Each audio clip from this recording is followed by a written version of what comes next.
Welcome to another edition of the Metal Voice. Now, there's another one of our classic collection episodes. We're going back 30 years, 30-year anniversary of probably the album that launched their biggest tour ever. We're talking about Iron Maiden's Powerslave. Tell me why it had to be a Powerslave, Alan. I don't know. I guess I'll try to live on. Okay. So we've got Number of the Beast, that it went from a support act to headlining some places. Solidified with Peace of Mind, which was a headlining all over, and then of course they were just about to embark on the World Slavery Tour, their biggest and most audacious tour ever. Yes. They're going to places behind the Iron Curtain for the first time. They're actually one of the first metal bands to ever play in many of these countries, like Poland. Yeah. And this is the album that launched it. Heck, they even went to Egypt on this tour. There you go, and I remember at the time, when I saw that Eddie had a lobotomy and Peace of Mind, and I said, the next album, I see a theme happening. I said, I bet you he's in a tomb or something. With Raw. And he's maybe coming out of a tomb. Well, here's the tomb. There it is. Of course, he rose from the grave with Live After Death. So I was, if I had the winning lottery numbers, that would have been better. But I was good with these themes for the Iron Maiden albums to come. And the cool thing is the album cover. It's a beautiful album cover with hieroglyphics. Tons of hieroglyphics. And a lot of stuff. And then if you look carefully, it says Indiana Jones was here and Bollocks. And then you've got the people going up the stairs and entering his easy hole here. Yep. And and then let's get to the song shit. Let's get to the songs, Alan. Cut to the chase. We starts off with, of course, Aces High with the Winston Churchill intro.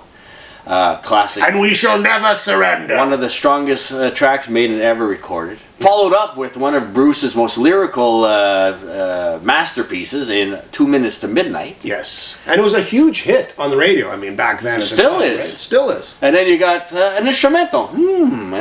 Lost for Words, Big Aura. Nah. So in a big hurry there, they couldn't even put words to it there. So you're like, okay, instrumental, all right, it's instrumental. It's as good as Transylvania, not quite, but okay. And then they go with Flash of the Blade. Filler. Duelist. So, okay, I don't think those have been played too many times over the years. As opposed to a Die With Your Boots On. Well, classic Die With Your Boots On. If you're gonna die. It's a deep track and they're still playing it. That's not quite the case with these two. And then we flip it over. We used to flip over the vinyls. We have to go like this. As we were, like a pancake. As we were studying the first side, we're looking at the album cover back and forth. Now we flipped it over to the second side. And we've got Back in the Village. Back in the Village. Back in the Village. Back in the Village. Okay. And follow up with Powerslave. Oh, now we're back on track here. That's what we've been waiting for. And then followed up with probably the Steve Harris masterpiece of all time, Epic. Rhyme of the Ancient Mariner. Which I think it clocks in like at 32 minutes or something like that, 32 and a half. But that was so funny because when Steve says up, here's the song I wrote, he gave the words to Bruce, he literally grabbed a piece of paper and it rolled down like a roll of toilet paper, hit the floor and rolled away from him. Can we do something with this? Can we do something with this? Here you go, have fun, Bruce. Make sure it sounds good. Yeah, he literally had to tape it to a step ladder so that he could read the words in the studio while they were recording this.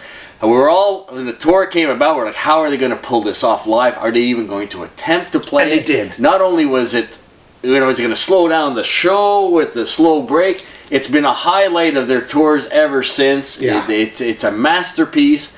And of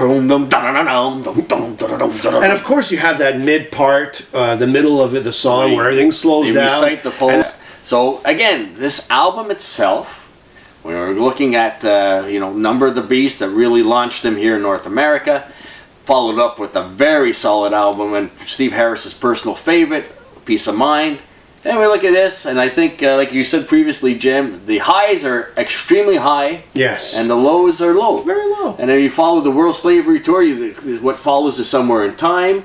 And there's maybe, a little less filler on there, but again, some tracks that don't quite cut it. I mean, Rhyme of the Ancient Mariner, you can see it building up with Hallowed Be Thy Name. And they played it. Then you got To Tame a Lamb, a little bit of a drop. And after this album was Alexander the Great, which was, for myself, quite a big drop. Yeah. But he hit his peak with Rhyme of the Ancient. That's the one you want to go out with. Look, Steve Harris was hugely influenced by Genesis, yes, and all those bands in the 70s who had,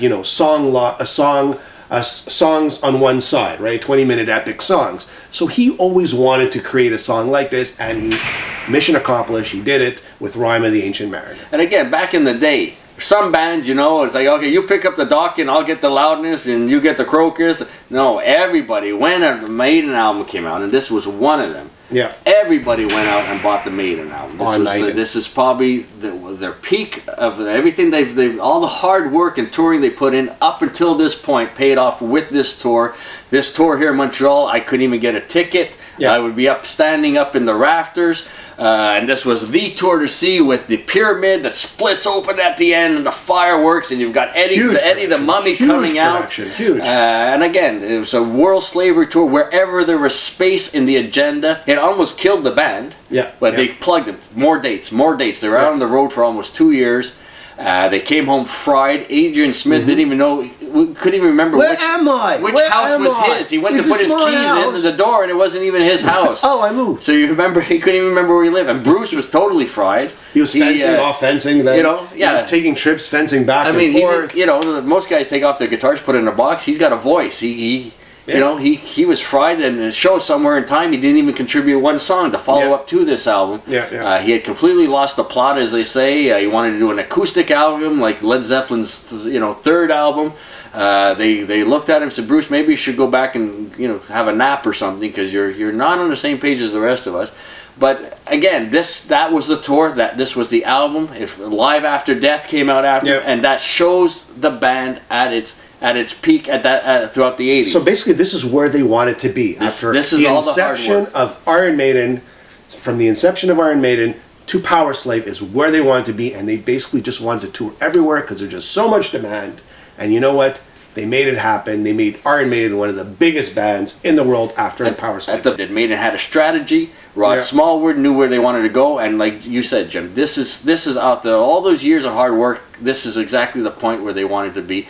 The album itself, Jim, the highs are high. You got 4, 5 outstanding tracks. Even if you took off the sort of like the Back in the Village and the Duelist, it still would have been considered a bigger masterpiece. Well, but I mean, that's what brings it low. But the songs, the strong songs, are just so strong that the rating just goes off. And at the time, we enjoyed this album as much as the previous ones. There's it's just so much now music. Looking back, we can see where it's not quite at the same par. So there you go. Go back.